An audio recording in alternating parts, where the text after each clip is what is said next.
Ji please please.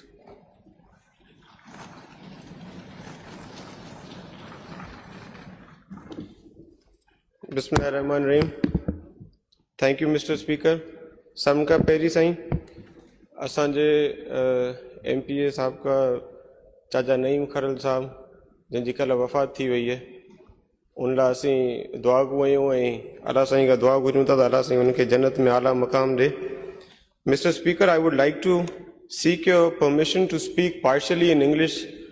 साईं तव्हां अगर इजाज़त ॾियो partially English में स्पीच करें। इजाज़त आहे साईं, तव्हां टिनी ज़बाननि में Thank you so much. English Urdu Sindhi तव्हां Thank you so much. इजाज़त।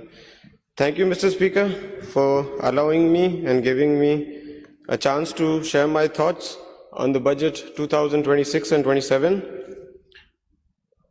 A great congratulations to Pakistan People's Party and CM Sindh on presenting the budget 2026 and 27. I also want to congratulate Chairman Bilawal Bhutto Zardari Sahab, Pakistan People's Party's leadership on winning the Gilgit-Baltistan's election.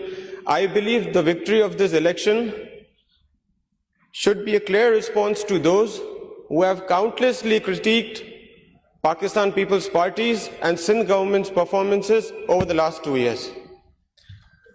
Moving on, I would also like to take this opportunity and highly appreciate and felicitate President Mr. Asif Ali Zardari Sahab, Prime Minister Shehbaz Sharif, and Field Marshal Syed Asim Munir Sahab on playing a significant role in mediating peace talks between Iran and America's conflict. Muja Sain, Shah Sain jo hikiड़ो बैत मोहब्बत जंहिंजे मन में से मेरा कीअं थियनि, मोहब्बत जंहिंजे मन में से मेरा कीअं थियनि, अवल ॾेई सजदो अला खे पोइ ख़ल्क़ जी ख़िदमत कनि, से वली कीअं न थियनि जिन इश्क कयो अला से। मुंहिंजा साईं, जे अगरि आउं शाहराए भुट्टो जी तारीफ़ न करियां त आउं सम्झां थो त इहा पाकिस्तान पीपल्स पार्टी ऐं सिंध गवर्नमेंट सां वॾी हिकिड़ी नाइंसाफ़ी हूंदी। शाहराए Bhutto is one of the major milestones achieved by Pakistan People's Party, which deserves to be praised and recognized rather than being criticized. मुंहिंजा साईं, असांजा मुखालिफ़िन जेकी तनक़ीद करे रहिया आहिनि, ही हिकिड़ो पब्लिक इंट्रस्ट लाइ करे, अवाम जी सहूलियत लाइ करे हिकिड़ो तमामु बहितरीनु प्रोजेक्ट असांजे पाकिस्तान पीपल्स पार्टी जे लीडर चेयरमैन बिलावल साहब इहो आंदो हो। मुखालिफ़ पाण त इहे कम नथा करे सघनि, पर जब पाकिस्तान पीपल्स पार्टी अहिड़ा मेजर प्रोजेक्ट्स आणे उनखे कंप्लीट करे कामयाब कराए थी त उन सां साफ़ ज़ाहिर थिए थो त हू बुग़्ज़ मावीअ जा शिकार आहिनि। मुंहिंजा साईं, उन में आउं हिकिड़ी तव्हांखे स्पीकर साहिबु हिकिड़ी मुंहिंजी रिक्वेस्ट आहे, मुंहिंजी हिकिड़ी ओपिनियन बि आहे ऐं मां चाहियां थो त इहो मुंहिंजी जेकी सजेशन आहे उनखे तव्हांखे कंसिडर करणु खपिजे या कंसिडर करियो, सिंध गवर्नमेंट बि उनखे कंसिडर करे। साईं, मुंहिंजी इहा रिक्वेस्ट आहे त शाहराए भुट्टो जेको ठहियो हो उहो अवाम जी सहूलियत लाइ करे ठहियो। शाहराए भुट्टो पाकिस्तान पीपल्स पार्टी जे चेयरमैन ठाहियो हो त टाइम ट्रेवल खे घटि कयो वञे, शहर जे कंजेशन खे बाईपास कयो वञे। साईं, असांजे मूंसां बि तमामु इलाही माण्हुनि कॉन्टेक्ट कयो। साईं, असांजे जेके मोटरसाइकिलिस्ट आहिनि, जेके बाइकर्स आहिनि, उहे कराची जे ट्रैफिक जो 40% रेशियो जेको सो बाइकर्स जो रेशियो आहे। साईं, मां चाहियां थो त इन मुंहिंजी रिक्वेस्ट खे अंडर कंसिडरेशन आंदो वञे। अंडर सर्टन रूल्स तव्हां का उन ते टोल टैक्स रखी छॾियो या तव्हां को लेन मैनेजमेंट रूल्स रखो, तव्हांखे उन लाइ सेफ्टी रूल्स आणे, पर जे अगरि उनजो बैन जेको उन ते लॻल आहे शाहराए भुट्टो ते, जे अगरि उन बैन खे हटायो वञे त इहा मुंहिंजी हिकिड़ी रिक्वेस्ट आहे, तव्हां का कमेटी फॉर्म करियो या उन ते नज़रसानी करियो त तव्हांजी वॾी महिरबानी थींदी। साईं, उन खां पोइ मां बस सर्विसिस ते ईंदुसि।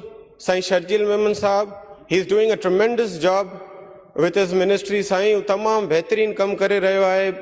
बस सर्विसिस के ट्रांसपोर्ट खाते के तमामु उन अपग्रेड भी कयो आहे। साईं, मुंहिंजी रिक्वेस्ट है कि असांजे हल्के में म्यूनसिपल बोलाड़ी, कोटड़ी, जामशोरो इन जे विच में असीं चाहियूं था त तव्हां इहा बस सर्विस असांखे स्टार्ट कराए ॾिनी वञे।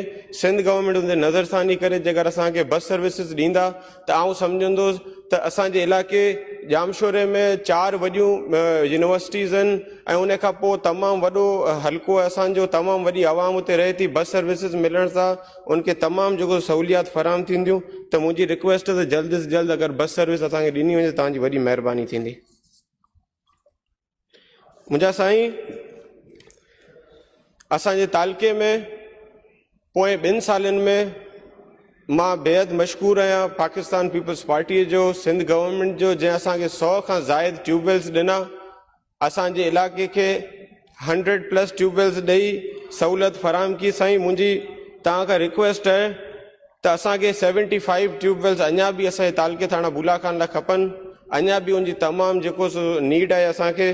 उन खां पोइ साईं तमामु वॾी स्कीम असांखे मिली। मूं लास्ट ईयर पंहिंजी बजट में इहो चयो त असांखे पोपट ॻोठ लाइ करे म्यूनिसिपल बोलाड़ी में स्कीम खपे, उहा बि असांखे ॾिनी वई। उन लाइ बि मां तमामु घणो शुक्रगुज़ार आहियां। पर अञा बि असांखे म्यूनिसिपल बोलाड़ी लाइ ब्रांच लाइन्स खपनि। त मां तव्हांखे रिक्वेस्ट करियां थो त असांखे ब्रांच लाइन्स ॾिनियूं वञनि। स्पीकर साहब, हिते अदी अज़रा पिचो साहिबा वेठी आहे, हेल्थ मिनिस्टर, तमामु ज़बरदस्त हू पंहिंजे खाते खे ॾाढे सुठे नमूने हलाए रही आहे ऐं आउं तमामु घणो शुक्रगुज़ार आहियां उनजो त उन जेको अॼु खां 8-9 महीना पहिरीं असांजे जामशोरे में अची लम्स में maternal and child health centre जो इफ़्तिताह कयो ऐं मां तमामु घणो उनजो शुक्रगुज़ार आहियां। तमामु उहो हेल्थ सेंटर सुठे नमूने हले पियो ऐं असांजे अवाम खे वॾो फ़ाइदो थिए पियो।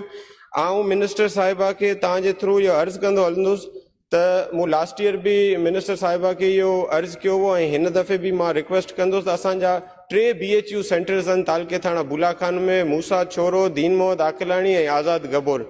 उन सां गॾु 2 ॿियूं डिस्पेंसरीज़ आहिनि।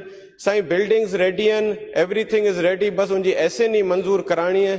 त आउं इहा रिक्वेस्ट कंदुसि जे अगरि उहा SNE मूंखे मंज़ूर कराए ॾिनी वञे त उहा तमामु घणी तव्हांजी महिरबानी हूंदी।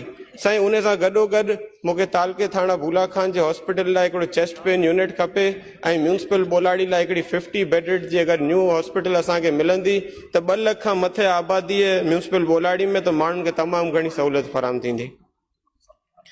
साईं मुंहिंजा, आउं बेहद मशहूर आहियां सिंध गवर्नमेंट जो, जंहिं असांखे मेन थाणा बुलाखान रोड ते असांजी हिकिड़ी वॾी चढ़ाई हुई चूअड़ लख जे नाले सां, उहा अलहमदुलिल्लाह कंप्लीट थी चुकी आहे ऐं तमामु असांजे हल्के जा माण्हू शुक्रगुज़ार आहिनि पाकिस्तान पीपल्स पार्टी ऐं सिंध गवर्नमेंट जा। साईं, मां तमामु घणो शुक्रगुज़ार आहियां। असांखे 2 ओवरहेड ब्रिजिस बि पंहिंजे हल्के लाइ मिलियूं जंहिंजो कमु स्टार्ट थी चुको आहे। उहो हिकिड़ी Thana Ahmed Khan to Thana Bulakhan and Sari to Mol. साईं, मुंहिंजी रिक्वेस्ट आहे हिकिड़ी सिंध गवर्नमेंट खां, CM साहब खां, पीपल्स पार्टी जी लीडरशिप खां, त असांखे 2 मेन रोड्स ॾिना वञनि, करचाद टू आज़ाद कबोल ऐं मोल शरीफ़ टू पठान खान बुरफस, जेको ॻोठ मलीर ज़िले में अचे थो।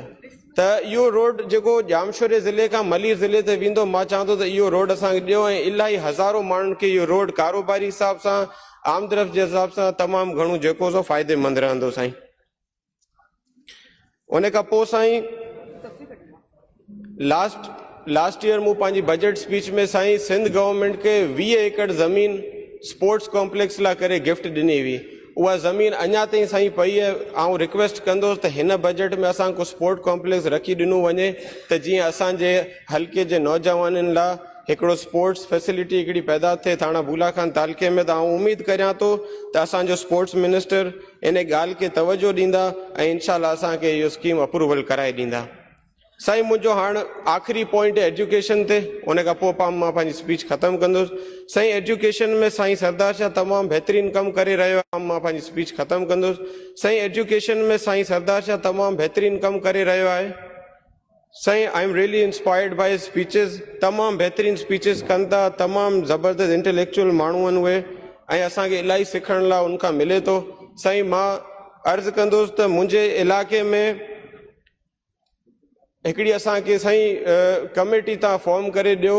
असांजे इलाइक़े में साईं स्कूल्स बंदि आहिनि, जबल वारो इलाइक़ो आहे, असां वटि SNEs मंज़ूर पियूं आहिनि, असांजी सीट्स ख़ाली पियूं आहिनि। जेके उस्ताद साईं पास थी अचनि था उहे जबल वारे इलाइक़े में नथा वञनि पढ़णु।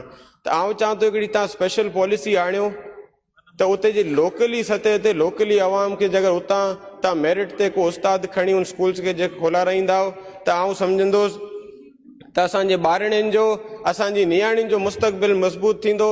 छला त मां चाहियां था त कोहिस्तान जी आवाम जी जेके नियाणियूं आहिनि उहे तरक़ी कनि, उहे पढ़नि। छला त इंग्लिश में हिकिड़ो फ्रेज़ है, if U give me an educated mother I will give U an educated nation, because mothers our nation builders.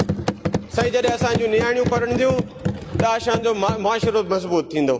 त मां चाहियां थो त अहिड़ी पॉलिसी हाणे असांखे स्कूल्स असांखे खुलाए ॾिना वञनि ऐं कुझु स्कूल्स असांखे रेनोवेशन जी बि ज़रूरत आहे। म्यूनिसिपल बोलाड़ी में असांखे स्कूल्स जी अपग्रेडेशन जी ज़रूरत आहे, कोहिस्तान में बि।